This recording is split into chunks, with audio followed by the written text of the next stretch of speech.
मूसा अलैहिस्सलाम আল্লাহ তাআলার নির্দেশে সাগরের উপরে লাঠি দিয়ে আঘাত করলেন। লাঠি দিয়ে আঘাত করার সাথে সাথে ফাংফালাক, লাঠির আঘাতে সাগর ফেটে দুই খণ্ড হয়ে গেল। ফাকানা কুল্লু ফিরকিন কাত্তাউদিল আযীম, দুই খণ্ড হয়ে গেছে। শুধু তাই না, এভাবে ফেটে দুইটা খণ্ড দুই দিকে এরকম উঁচু হয়ে পাশা পাহাড় সাদৃশ্য উঁচু দেয়ালের মতো হয়ে গেছে, মধ্যে ফাঁকা হয়ে গেছে। আল্লাহ তাআলার আদেশ, মুহূর্তের ভিতরে ওই কর্দময় জমিনটাকে শুকনা ঠনঠনা আল্লাহ তাআলা বানায়া দিলেন। বনি ইসরাইলের গোত্র হলো 12টা, 12 গোত্রের জন্য 12টা রাস্তা তৈরি হয়ে গেল। এইবার মূসা আলাইহিস সালাম তার উম্মতদেরকে নিয়ে এই সাগরের তলদেশ দিয়া রাস্তা পাড়ি দেওয়া শুরু করে দিলেন। এই জামানায় টানেল দেখা তো আমরা অবাক হয়ে যাই, আরে সমুদ্রের তল দিয়া রাস্তা। আল্লাহ তাআলা তো প্রায় 5000 বছর আগে টানেল দেখা দিয়েছেন, ঠিক কিনা বলেন? প্রযুক্তি যেটা 5000 বছর পরে করতেছে, আল্লাহ তাআলা সেটা 5000 বছর আগে দেখা দিয়েছে। আল্লাহ রাব্বুল আলামিনও জানায় দেন, বনি ইসরাইলদের জন্য রাস্তা, ফেরাউন চলে আসছে কাছে। মূসা আলাইহিস সালাম উম্মতদেরকে নিয়ে মাঝ রাস্তায় পৌঁছিয়েছেন। এখানে একটা বিষয় পরিষ্কার হওয়া যায়, আমরা অনেক সময় শুনি ফেরাউন নীল দরিয়ায় ডুইবা মরছে, কিন্তু শব্দ অবস্থা এটা বলে না। শব্দ অবস্থা বলে ফেরাউনের সলিল সমাধি হয়েছে লোহিত সাগরে। আরবিতে একটা শব্দ হলো নাহরুন, আর একটা হলো বাহরুন। নাহরুন মানে নদী, বাহরুন মানে হলো সমুদ্র। আল্লাহ তাআলা এখানে এটা বলেন নাই আনিদরিব বিআসাকাল বাহর বলছেন। তার মানে বোঝা গেল মূসা আলাইহিস সালাম লাঠি দিয়ে নাহারের উপরে আঘাত করেন নাই, বরং বাহারের উপরে আঘাত করেছে। আর সম্প্রতি সময়ে সে একজন বিজ্ঞানী আছে, ডাক্তার মরিস বুকাইলি। উনি ফ্রান্সের একজন বড় ডাক্তার, আল্লাহর বান্দা, মুসলমান হয়েছে, মারাও গেছে। এই ডাক্তার মরিস বুকাইলি উনি ফেরাউনের এই দেহ নিয়ে গবেষণা করছে। গবেষণা করে উনি এই সিদ্ধান্তে উপনীত হয়েছেন যে ফেরাউনের দেহ অবশেষের সাথে কিছু লবণ পাওয়া গেছে। লবণ, নদীর পানিতে লবণ হয়, সমুদ্রের পানি লবণাক্ত, এজন্য ওটা দিয়ে লবণ হয়। আরো পারিপার্শ্বিক কিছু কারণকে সামনে রেখে কথা বলা যায় যে ফেরাউন পাড়ি দিয়েছে লোহিত সাগরে, ডুবে ফেরাউন মারা গেছে। তা যাই হোক, ফেরাউন এবার সাগরের পাড়ে আসছে। মূসা আলাইহিস সালাম উম্মতদেরকে নিয়ে মাঝ দরিয়ায় গেছে, মাঝ রাস্তায়। ফেরাউন আইসা দেখে যে রাস্তা তো রেডি। ফেরাউন কি আল্লাহ তাআলাকে চিনত কি চিনত না বলেন তো? ভালো মতো চিনত। ফেরাউনও আল্লাহ তাআলার কাছে দোয়া করত যে আল্লাহ, আমি জানি আপনি রব, তবে আমি দুনিয়া চাই, আমারে দুনিয়ায় সব দেন। বুঝেন নাই? বর্তমান দুনিয়ার অনেক ফেরাউন আছে, এরাও কিন্তু বায়তুল্লাহ গিয়ে আমার মনে হয় এইটাই কয় যে আল্লাহ, আমি জানি আমি জালেম, এরপরেও দুনিয়া দেন আমারে। বুঝেন নাই? যারা জুলুম করে এরা আল্লাহ তাআলাকে চিনে। মক্কার কাফেররাও আল্লাহ তাআলাকে চিনত, চেনার পরে বিরোধিতা করত। ফেরাউন বুঝতে পারছে যে এই রাস্তায় আমার জন্য নিরাপদ নয়। কিন্তু মানুষ যখন অবাধ্যতার চূড়ান্ত পর্যায়ে পৌঁছিয়ে যায়, অহংকারের চূড়ান্ত সীমায় পৌঁছিয়ে যায়, নাফরমানির চূড়ান্ত অবস্থায় পৌঁছিয়ে যায়, সে তখন এমন কিছু সিদ্ধান্ত নিয়ে বসে যেটা তার চূড়ান্ত পতনের কারণ হয়ে যায়। ফেরাউনও সীমা লঙ্ঘন করে ফেলছে। আল্লাহ তাআলাও সেই কথা বলেন, وجاوزنا ببني إسرائيل البحر فأتبعهم فرعون بجنوده بغيا وعدوا। ফেরাউন তার সৈন্য সামন্ত সহ অহংকারের বশীভূত হয়ে বনি ইসরাইলদেরকে সমূলে নির্মূল করার লক্ষ্যে তার সৈন্যবাহিনী সহ তাদের পেছনে অনুসরণ করা শুরু করলো। মূসা আলাইহিস সালাম তার উম্মতদেরকে নিয়ে অপর প্রান্তে চলে গেছেন, আর ফেরাউন তার বাহিনী নিয়ে মাঝ রাস্তায় গিয়েছে। বলেন তো এই সমুদ্রের রাস্তাটা কি সব সময়ের রাস্তা নাকি? মাঝে মধ্যে দেখবেন হাইওয়েতে যখন ব্রিজের কাজ হয়, রাস্তার কাজ চলতেছে, ব্রিজের কাজ যখন চলে, সাইড দিয়া আর একটা পার্শ্ব রাস্তা বানায় কি বানায় না? বলেন তো যখন মূল রাস্তা ব্রিজ হয়ে গেল, পাকা হয়ে গেল, পার্শ্ব রাস্তার প্রয়োজন আছে? কেউ যদি এমপি সাহেবের কাছে গিয়ে বলে, এমপি সাহেব এক কাজ করেন, এই যে পার্শ্ব রাস্তা এটা তো এখন ব্যবহার হয় না, নষ্ট হয়ে যাচ্ছে, 5 লাখ বাজেট করেন, ওইটা আমরা ঠিক করি। এমপি সাহেব কি বলবে? এমপি সাহেব বলবে যে শোনো, ওইটা ঠিক করার তো দরকারই নাই, বরং ওই জায়গার যে মাটি আছে ওইটা কাইটা তুমি নিয়ে যাও, এতে আরো ঝামেলা যাবে। ঠিক কিনা বলেন? ছিল ব্যবহার শেষ, প্রয়োজন শেষ, ও রাস্তার আর কোনো দরকার নাই। আল্লাহ তাআলা রাস্তা বানিয়েছেন বনি ইসরাইলের জন্য, তাদের ব্যবহার যখন শেষ, রাস্তার প্রয়োজনও শেষ। ফেরাউন মাঝ রাস্তায় সৈন্য সামন্ত নিয়ে পৌঁছায়ছে। আল্লাহ তাআলা আদেশ দিলেন, পানি তুমি আগের অবস্থায় ফিরে যাও, কারণ আল্লাহ তাআলা হলেন এমন এক মহাপরাক্রমশালী সত্তা, তিনি যখন যা চান, যা ইচ্ছা করেন, শুধু বলেন হও, তৎক্ষণাৎ সেটা হয়ে যায়। আল্লাহ তাআলা বলেন, ইন্নামা আমরুহু ইযা আরাদা শাইআন আন ইয়াকুলা লাহু কুন ফায়াকুন। আল্লাহ তাআলা যা চান শুধু বলেন কুন হও, ফায়াকুন তৎক্ষণাৎ হয়ে যায়। এইবার ওই সমুদ্রের দুই দিকের পানি একসাথে যখন ফেরাউন আর তার সৈন্য সামন্তের উপরে পড়ছে, একজনেরও নিচের থেকে উপরে আসার সুযোগ হয় নাই, সবগুলা ওইখানেই শেষ। কিন্তু আল্লাহ তাআলা তো ফেরাউনকে এত সহজে ছেড়ে দিবেন না। জিবরাইল আলাইহিস সালাতু ওয়াস সালাম হাজির, সমুদ্রের তলদেশ থেকে এক টান দিয়া ফেরাউনকে উপরে নিয়ে আসছে। ফেরাউনকে উপরে নিয়ে আসছে একটা টান দিয়া। এইবার চুবনি চলতেছে, চুবনি। ফেরাউন বুঝতে পারছে আজকে ধরা পড়ে গেছি, আজকে আর আমার বাঁচার কোনো উপায় নাই। ফেরাউনকে চুবানো শুরু হয়ে গেছে। মূলত এটা হলো ফেরাউনের উপরে আল্লাহ তাআলার গজব। ফেরাউন যখন বুঝতে পেরেছে এতকাল আল্লাহ তাআলা ছাড় দিয়েছে, আজকে আর আল্লাহ তাআলা ছাড় দিবেন না, এইবার ফেরাউন ঈমান আনার ঘোষণা দিচ্ছে, ঈমান আনার ঘোষণা। ফেরাউন বলে, আমানতু আন্নাহু লা ইলাহা ইল্লাল্লাযী আমানাত বিহি বানু ইসরাঈল ওয়া আনা মিনাল মুসলিমিন। বলে আমি ঈমান আনলাম, বনি ইসরাঈলেরা যার উপরে ঈমান আনছে আমি তার উপরে ঈমান আনলাম, যে আল্লাহ ছাড়া কোনো ইলাহ নাই। মনে রাখতে হবে, যখন কোনো জাতির উপর গজব আসে, গজব চলে আসলে, আযাব চলে আসলে তাওবা কবুল হয় না, ঈমান কবুল হয় না। ফেরাউনের উপরেও গজব চলে আসছে, বলেন তো এখন ফেরাউনের ঈমান কবুল হবে নাকি? গজব আসার আগে তাওবা করতে হয়। যেমন হযরত ইউনূস আলাইহিস সালাতু ওয়াস সালামের সম্প্রদায় বারবার দাওয়াত দেন, তাদের মধ্যে কোনো পরিবর্তন নাই। ইউনূস আলাইহিস সালামের সম্প্রদায়ের একটা অভ্যাস ছিল, তারা প্রতিদিন সকালবেলায় গোসল করে খাওয়া দাওয়া করে দিনের শুরুর কাজ ছিল ইউনূস আলাইহিস সালামকে কষ্ট দেওয়া। প্রতিদিন সকালে গিয়ে প্রথমে এই কাজ তারা করত, এটা না করলে তাদের দিন ভালো যাইত না।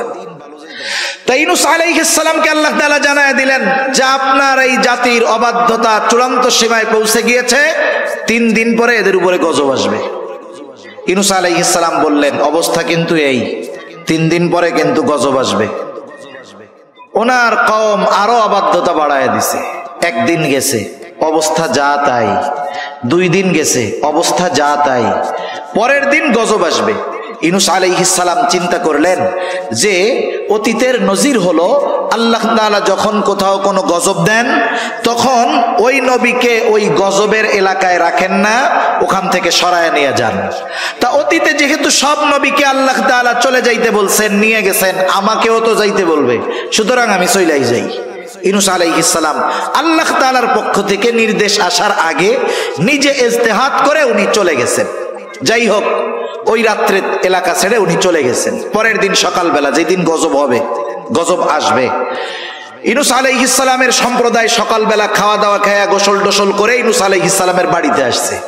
আইসা দেখে দরজা লাগানো, ইউনূস আলাইহিস সালাম নাই।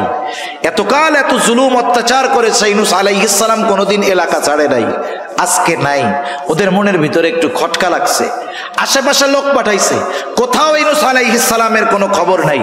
এইবার ওদের মনের মধ্যে ভয় ঢুকে গেছে, হায় রে, এতকাল ইউনূসকে আমরা এত কষ্ট দিয়েছি, ইউনূস কখনো যায় নাই, তাহলে সত্যই মনে হয় গজব আসবে। এরা সবাই একত্রিত হইছে, আল্লাহ তাআলার কাছে ক্ষমা চাইছে, তাওবা করছে, ঈমান আনছে।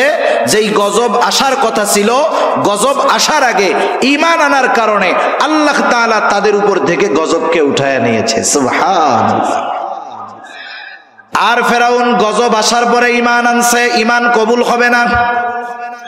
আল্লাহ তাআলা বলেন, আল আনা ওয়া ক্বাদ আসাইতা মিন ক্বাবলু ওয়া কুনতা মিনাল মুফসিদিন।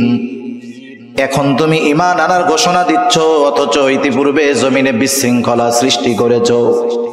তোমার ঈমান এখন তো কবুল হবে না, তবে তুমি তো মরবাই। তবে শুনে নাও, ফালইয়াউমা নুনাজ্জিকা বিবাদানিকা লিতাকুনা লিমান খালফাকা আয়া।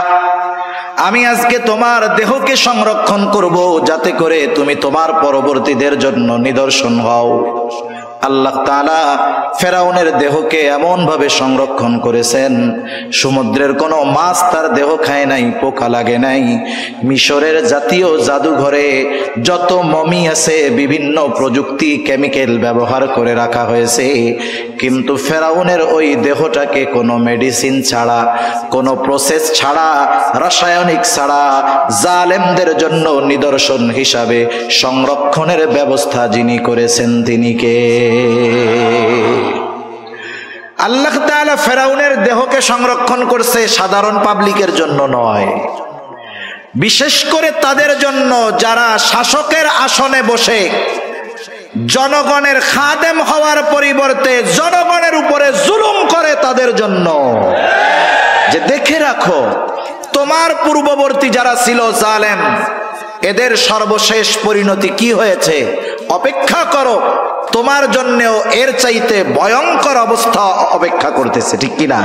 কিন্তু আফসোসের বিষয় হলো, গোটা দুনিয়ার শাসকরা এটাকে শুধু ভ্রমণ এবং দেখার একটা বিষয় মনে করে, শিক্ষার বিষয় মনে করে না।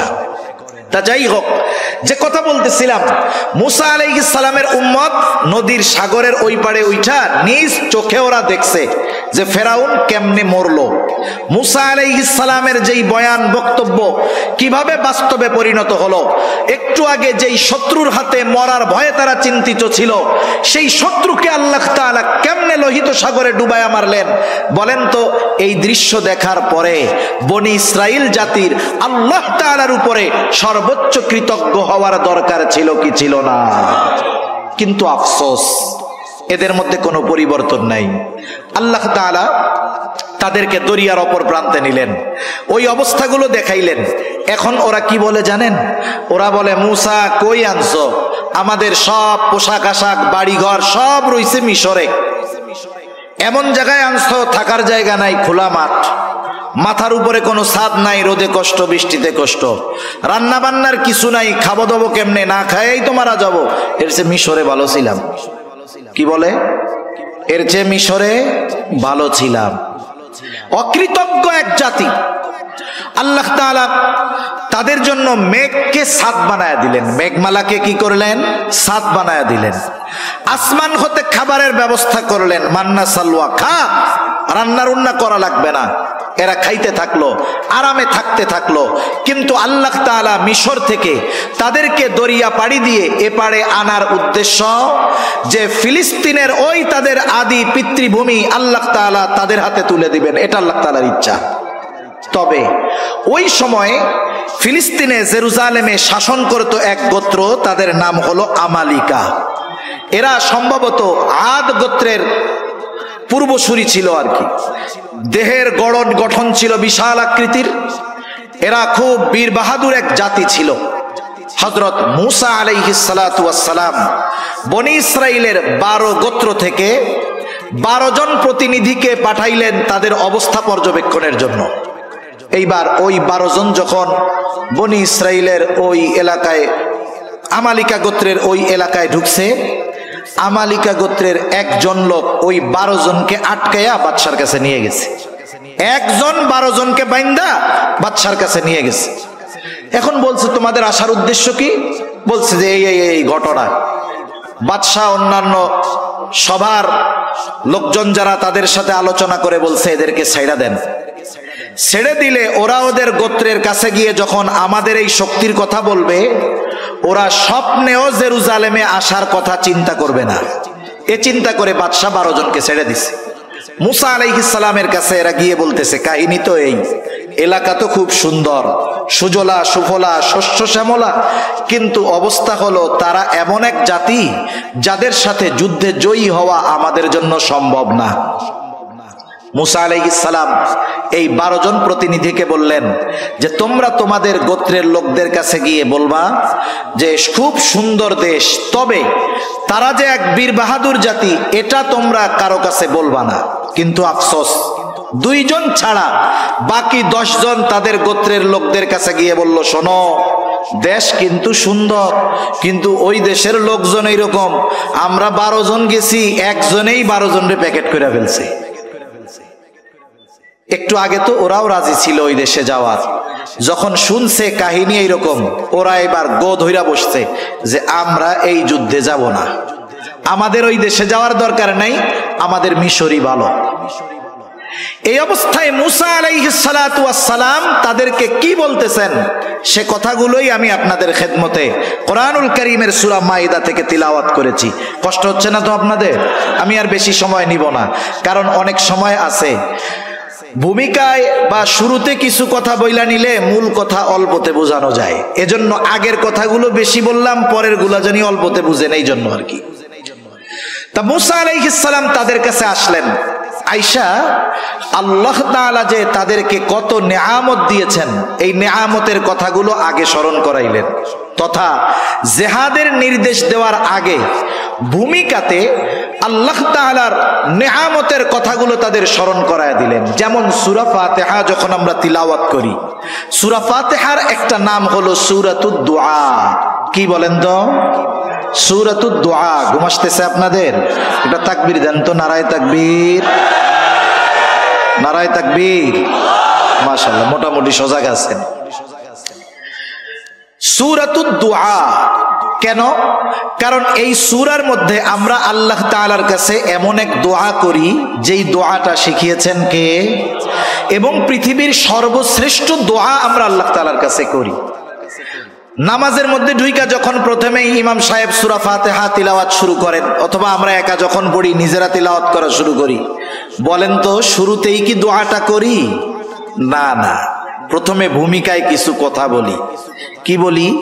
আলহামদুলিল্লাহি রাব্বিল আলামিন, আর রহমানির রহিম, মালিকি ইয়াউমিদ্দিন, ইয়াকা না'বুদু ওয়া ইয়াকা নাস্তাঈন। এই পর্যন্ত হইল ভূমিকা। আল্লাহর প্রশংসা করি, আল্লাহ তাআলার কিছু গুণকীর্তন বর্ণনা করি, তার ক্ষমতার কথা বর্ণনা করি। এরপরে বলি যেহেতু আপনি এমন দয়াময়, আপনি এমন ক্ষমতাধর, তাইলে এক কাজ করেন, আমাদের একটা জিনিস দেন। কি চাবো সেটাও আল্লাহ শিখায়া দেন। আল্লাহ বলেন, বান্দা চাবা কি শোনো, বলো ইহদিনাস সিরাতাল মুস্তাকিম। আল্লাহ তাআলার কাছে আমরা সিরাতে মুস্তাকিমের উপরে অটল থাকার প্রার্থনা করি। এটা দুনিয়ার সবচেয়ে বড় নেয়ামত এবং দুনিয়ার সবচেয়ে দামি দোয়া। তার মানে কিছু চাওয়ার আগে, কিছু বলার আগে ভূমিকাতে একটু গুরুত্বপূর্ণ কথা বললে ওই চাওয়ার মধ্যে একটা আবেগ থাকে, দরদ থাকে, ঠিক কিনা বলেন? মুসা আলাইহিস সালাম তাদেরকে জিহাদের নির্দেশ দেওয়ার আগে মুসা আলাইহিস সালাম ভূমিকাতে কিছু নেয়ামতের কথা তুলে ধরেছেন। 3টা নেয়ামতের কথা। কয়টা নেয়ামত? 3টা নেয়ামত। একটা তো দেখছে যে কেমন ভাবে সমুদ্র থেকে, ফেরাউনের কবল থেকে আল্লাহ তাআলা তাদেরকে বাঁচাইলো, এটা তো দেখছে, বড় এক অনুগ্রহ। এবার মুসা আলাইহিস সালাম তার সম্প্রদায়ের কাছে বলতেছে, وَإِذْ قَالَ مُوسَى لِقَوْمِهِ يَا قَوْمِ اذْكُرُوا نِعْمَةَ اللَّهِ عَلَيْكُمْ إذ جعل فيكم أنبياء وجعلكم ملوكا मूसा आलैहिस सालाम तार कौमके बोलतेছে, হে আমার সম্প্রদায়, আল্লাহ তাআলার ওই নিয়ামতগুলো স্মরণ করো যেগুলো আল্লাহ তাআলা তোমাদেরকে দিয়েছেন। কি নিয়ামত? এক নম্বর নিয়ামত, ইয জাআলা ফীকুম আম্বিয়া, তোমাদের মধ্য থেকে আল্লাহ তাআলা অনেক পয়গম্বর প্রেরণ করেছে। হযরত ইসমাঈল আলাইহিস সালাতু ওয়াস সালাম যখন মক্কায় বসতি স্থাপন করলেন, বনি ইসমাইল থেকে আর কোন নবী নাই, একবারে শেষ নবী মুহাম্মদুর রাসূলুল্লাহ। কিন্তু বনি ইসরাইল থেকে ঈসা আলাইহিস সালাম পর্যন্ত যত নবী আসছে, ইয়াকুব আলাইহিস সালাম থেকে নিয়ে ঈসা আলাইহিস সালাম পর্যন্ত যত নবী আসছে, সব বনি ইসরাইলের নবী।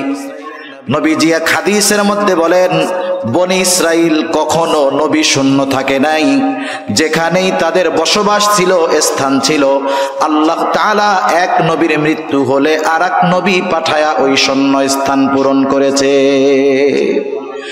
আমাদের সমাজের মধ্যে, গোত্রের মধ্যে, বংশের মধ্যে কারো বংশে যদি 10টা বিসিএস ক্যাডার থাকে, বলেন তো ওই গ্রামের মধ্যে ওই বংশের পাওয়ার কম না বেশি? নিজে যা হয় হোক, মানুষের কাছে বলে বেড়ায় আমি ওই বংশের লোক, আমার বংশে 10টা বিসিএস ক্যাডার আছে।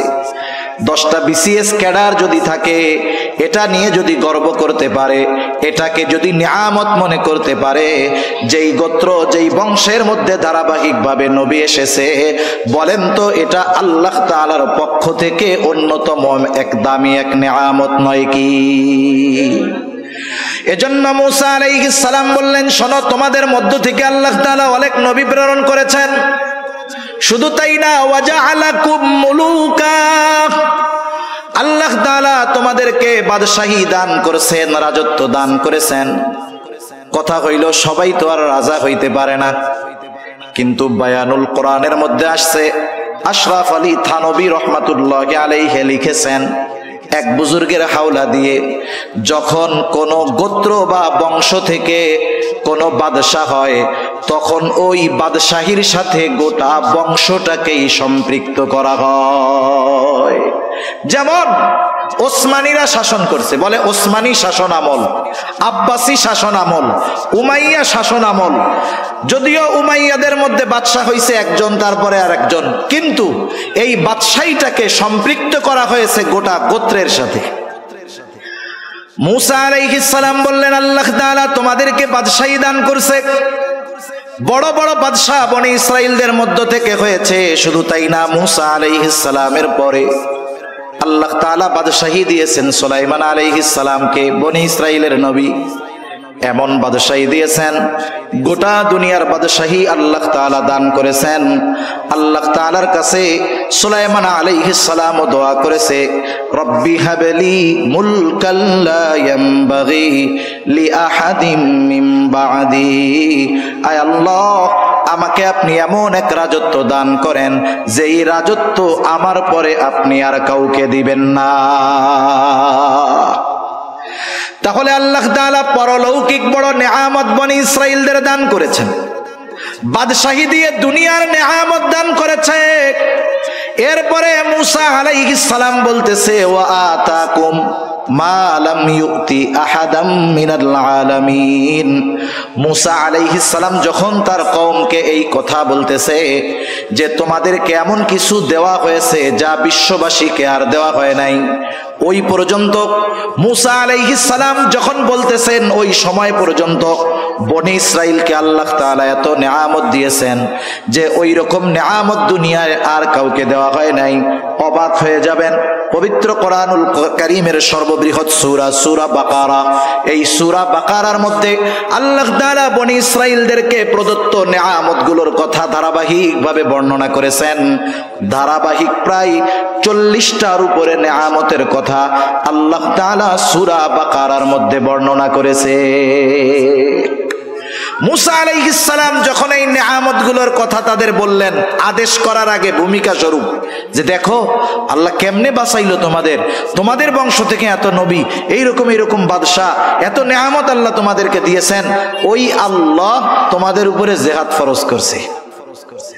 উদ্দেশ্য হলো জিহাদ করবা, আর ওই জেরুজালেমের পবিত্র ভূমির অধীন তোমাদের অধিকারে আল্লাহ তাআলা দিয়ে দিবে।